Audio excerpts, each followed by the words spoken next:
और कैसे हैं आप लोग। आज हम लोग बात करेंगे 12वीं के बाद होने वाले दो ऐसे कोर्स की जो काफ़ी डिमांड में रहता है, खास करके कि अगर आपके फिजिक्स केमिस्ट्री और मैथ हो तो फिर आपके लिए बड़ा इंपॉर्टेंट हो जाता है ये जानना कि इन दोनों कोर्स में क्या डिफरेंस वगैरह है। जैसे कि थंबनेल से आपको नॉलेज हुआ होगा कि बीसीए में और बीटेक में ये जो टॉपिक है बहुत कॉमन टॉपिक है, बहुत सारे वीडियो आपको मिल भी जाएंगे, लेकिन मैं क्या ना उस टाइप का वो पार्ट बाई पार्ट डिफरेंस करने नहीं जा रहा।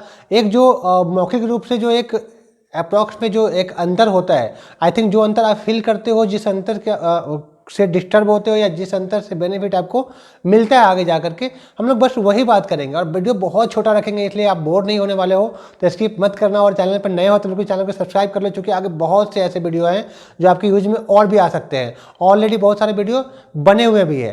ताकि हम लोग बात करेंगे बीसीए में और बीटेक में, मतलब BCA bachelor of computer application हो या बैचलर ऑफ टेक्नोलॉजी जो बीटेक होता है, इन दोनों में क्या अंतर है। क्योंकि आपको कहीं ना कहीं ये जरूर लग रहा होगा, क्योंकि देखो नॉर्मली लोग सोचता है कि सॉफ्टवेयर, बीटेक का मतलब होता है सॉफ्टवेयर फील्ड। एक तो सबसे बड़ी बात यह है कि जो सीएस होता है, आईटी होता है, या जितने में स्पेशलाइजेशन वगैरह आए हैं अभी के टाइम पे, उसके बेस पे ही आप आईटी सेक्टर में जा सकते हो। और बीसीए पे आपको आईटी सेक्टर में जाने का मौका मिलता है ना। तो ये थोड़ा सा क्या है, समानता है दोनों के अंदर में। लेकिन इसके अलावा बहुत सारे क्वेश्चंस आपके मन में आ रहे होंगे कि भाई ये मेरे मैथ कमज़ोर है, क्या करूं भाई, ये मैथ समझ में नहीं आ रहा। हालांकि एक ऑप्शन और है, क्योंकि बीसीए सिर्फ पीसीएम वाला ही नहीं कर सकता। अभी जो नॉर्म्स लास्ट 2 ईयर से कुछ ऐसे यूनिवर्सिटीज वगैरह ओपन हो गए हैं, या कुछ यूनिवर्सिटी वगैरह ऐसे हैं जिनके नॉर्म्स ऐसे आए हैं कि आप बीसीए अदर सब्जेक्ट के बिहार पे भी, मतलब पीसीएम ना हो आपके, फिर भी आप बीसीए कर सकते हो, है ना। ये तो है ही। लेकिन अगर हम लोग आज बात कर रहे हैं कि दोनों में क्या अंतर, देखो दोस्तों, सबसे बड़ी बात ये है कि सबसे पहला अंतर ये है कि टाइम ड्यूरेशन का अंतर। क्योंकि बीसीए 3 साल का होता है और बीटेक 4 साल का होता है ना। और बीसीए के बाद आपको पता है कि आपको जॉब बहुत अच्छा नहीं मिल पाता है, क्योंकि आपको एमसीए करने पड़ेंगे। और एमसीए करने में क्या होता है, एमसीए करने में आपको 2 साल और देने पड़ते हैं। क्योंकि पहले लेटेंटी से मिलता था एडमिशन, अभी भी सेम कहानी, अब तो सबके लिए बीसीए हो गए बराबर। मेरा मतलब ये है कि आपको 5 साल निकालने पड़ेंगे आईटी सेक्टर में जॉब करने के लिए। तो आपको नहीं लग रहा कि थोड़ा सा लेंदी हो रहा है ये जो प्रोसेस। हाँ चलो, आपके मन में आ रहा होगा कि चलो ठीक है, लेने तो हो रहा है भैया, लेकिन फीस कम लग रहा है। लेकिन ऐसा कंफ्यूज नहीं होना है, क्योंकि देखो जब तक कॉलेज में आप हो और प्लेसमेंट आपके नहीं हुए हैं तब तक ही कॉलेज वैरी करता, चाहे वो बीटेक के हो, बीसीए के हो, या जिसके भी हो। तो अगर फीस कम वाला बीटेक कॉलेज आपको मिलता है तो बीसीए को आप फीस के मायना में नहीं कह सकते कि भैया कम फीस में बहुत अच्छा कोर्स है। क्योंकि आपको पता है बीसीए आखिरी के काफ़ी टाइम से अपडेट नहीं हुआ, मतलब इसके जो सिलेबस है वो अपडेट ही नहीं हुए। आपको पता है कि आप कोई कोचिंग्स वगैरह नहीं करते हो, आपके जो सीनियर रहे हैं, ये आप बिल्कुल माइंड में रखो, इतने ध्यान दो कि क्या आपके कोई जानने वाले ऐसे हैं जो बीसीए करके डायरेक्ट कुछ अच्छे जॉब में हो। नहीं, उनको एमसीए करना पड़ा होगा। जब हमें आगे एमसीए करना ही है और 5 साल हमें जब देने ही है आफ्टर +2 के बाद, तो हम फिर बीटेक क्यों ना करें, ठीक है। और कम फीस की बात होती है तो उसके क्या सॉल्यूशन कैसे होता है, मैं उस पर आऊँगा। उससे पहले मैं आपको ये बता दूं, क्योंकि देखो दोस्तों, बीसीए जो होता है, मतलब ऐसा नहीं कि हम बीसीए के ऊपर ही बोलने आ गए और बोलने बैठ रहे हैं। आपको हम डिफरेंस भी समझाएंगे दोनों में कैसे क्या अंतर है और कैसे बीटेक अच्छा हो जाता है ना। क्योंकि देखो पैसे की बात करेंगे तो आपको 20,000 पर ईयर से लेकर के 2 लाख, 3 लाख, 3.5 लाख पर ईयर तक के बीटेक के कॉलेज अवेलेबल है। वहीं अगर बीसीए की बात करते हो तो 10,000 पर ईयर से लेकर के 50,000, 65,000 तक के कॉलेज अवेलेबल है। तो कहीं ना कहीं क्या है कि पैसे तो कम लगते हैं, लेकिन आपको पता है कि 12वीं के बाद जो मेन होता है वो इंपॉर्टेंट होता है आपका टाइम। क्योंकि आपके जो टाइम है, आपके जो 12वीं के बाद जो भी कोर्स करते हो, उसी कोर्स पे आपके पूरे के पूरे फ्यूचर और जो भी होते हैं आपके डिपेंड होते हैं उसी कोर्स के ऊपर में। मतलब आगे जॉब भी आपको उसी बेस पे करने हैं, आपको ज़िंदगी भी उसी जॉब पे निकालना है। और आप जिस किसी सेक्टर में बिजनेस भी खोलना चाहते हो, चालू करना चाहते हो, तो भी उसी सेक्टर से लगभग आप चालू करते हो। मतलब क्या है, तो जब इतना इंपॉर्टेंट अगर ये पैदान है अपने लिए, तो फिर हम इतना जल्दी सोचे क्यों, मतलब ऐसे क्यों सोच के निकल ले कि भाई क्यों ना हम बीसीए कर ले।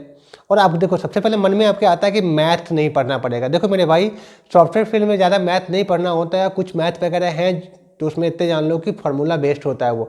और नॉर्मल सी बात है, आप खुद सोचो, अगर मैथ से डरना या किसी सब्जेक्ट से डरना या इंग्लिश से डरना, तो इतने जान लो कि आईटी सेक्टर में आपको इंग्लिश होने ही चाहिए, अच्छे होने चाहिए। नहीं होगा तो सीख जाओगे यार। क्योंकि जब नॉर्मल सी बात है, जब आप पहली क्लास में थे तो क्या दूसरी क्लास के सिलेबस आपको पता था? नहीं पता था। लेकिन जैसे आप दूसरी क्लास में गए हो तो दूसरी क्लास के सिलेबस को आपने क्या करा है, कंप्लीट करा है, और काफ़ी अच्छे से पास भी करके आगे बढ़े हो। सेम कहानी 10th क्लास के साथ आपके हुए हैं। जब 12वीं क्लास में गए हो तो क्या, जब 10th से जब 11 12 में गए थे तो आपको क्या वो इंटीग्रेशन और डिफरेंशिएशन आता था? नहीं आता था यार। लेकिन आपने क्या करा, पास हुए हो ना आप, आप तो सीखे ही हो वहाँ पे। तो इस बात से बिल्कुल भी नहीं डरना है कि आप लेट हो रहे हो, आप बिल्कुल कुछ नहीं हो सकता, हम तो रह जाएंगे, फेल नहीं, कोई फेल नहीं होता भाई। वो ऐसा माहौल बनता है, ऐसे कंडीशंस बनते हैं वहाँ पे कि आप वो अच्छे से आगे बढ़ जाते हो, है ना। तो मतलब इस तरीके, इस कारण से तो पीछे आपको हटना ही नहीं है।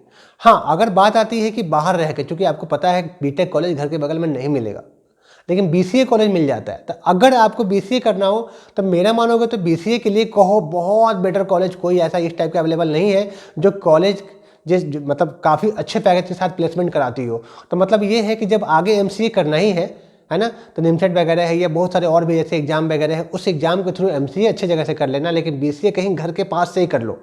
ऐसा नहीं कि हाँ भैया हम भैया बिहार से, झारखंड से, यूपी से हैं या बंगाल से या एमपी से, हमें जाना है दिल्ली पढ़ने, मुंबई पढ़ने, मतलब घर से बाहर क्यों निकलना है बीसीए के लिए। क्योंकि बीसीए कोर्स ऐसा होता ही नहीं है और ऐसा डिजर्व भी नहीं करता है वो कोर्स कि आपको मीलों मील दूर जाना पड़े। तो वो तो बगल में कर लेना, बाकी एमसीए कर लेना। और बाकी बीटेक की बात आएगी तो चूंकि फीस नॉर्मल होता है, और जब आप बाहर निकल रहे हो तो फिर बीसीए मत करो, क्योंकि आपको पता है रहने खाने में पैसे सेम लगते हैं। ऐसा नहीं कि बीसीए बीटेक वाले ज़्यादा खाता है, बीसीए वाले कम खाते हैं, ऐसा भी नहीं है ना।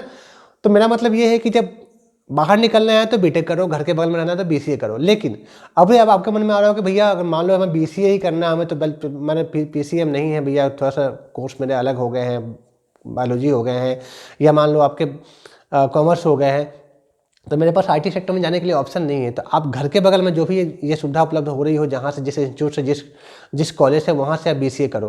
क्योंकि आगे जॉब करने की बात आएगी तो जॉब दोनों का सेम सेक्टर में लगेगा। ऐसा नहीं है कि बीटेक वाले को टीसीएस वाले रखते हैं हमारे बीसीए वाले को भगा देते हैं, ऐसा बिल्कुल भी नहीं है।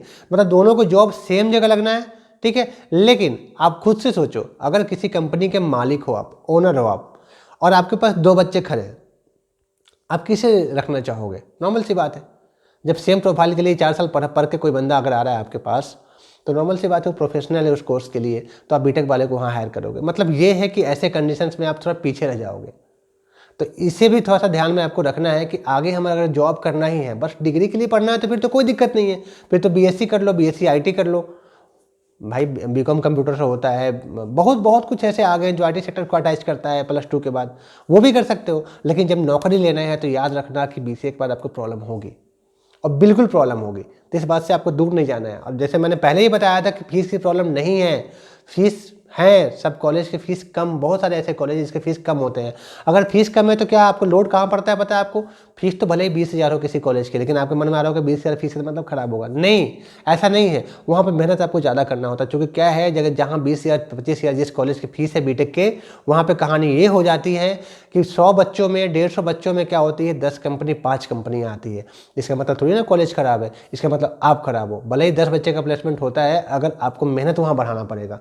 क्योंकि नॉर्मल सी बात है, या तो जेई मेंस में अच्छे से मेहनत करके अच्छे कॉलेज में जाओ, वहाँ से प्लेसमेंट होता है, या तो ज़्यादा हायर फीस वाले जो कॉलेज हैं, जो कुछ कॉलेज ऐसे हैं, क्योंकि आप अपन, नॉर्मल सी बात है, मेरे स्ट्रेंथ अगर 20,000 खर्च करने के हैं तो हमें अब 20,000 में ही इतना मेहनत करना होगा कि हाँ 10 बच्चे के लिए ही प्लेसमेंट अगर आया तो मेरा प्लेसमेंट वहाँ पे हो जाए। देखो दोस्तों, वीडियो को बहुत लंबा नहीं रखना चाह रहा था, और मेरे ख्याल से बहुत रखने वाली टॉपिक भी नहीं है कि हाँ ये 3 साल का है, वो 3 साल का, 4 साल का होता है, इसके सिलेबस ये है, इसके सिलेबस ये है। मेरे ख्याल से ये सब कहना मेरे ख्याल से सही नहीं है। और बहुत बहुत धन्यवाद, आप लोग ऐसे ही जुड़े रहो। अब बिल्कुल सब्सक्राइब कर लो, चूँकि आए क्या है, मैं काफ़ी यूज में आऊँगा आपके लिए, अब मेरे वीडियो भी आएंगे। तो थैंक यू सो मच।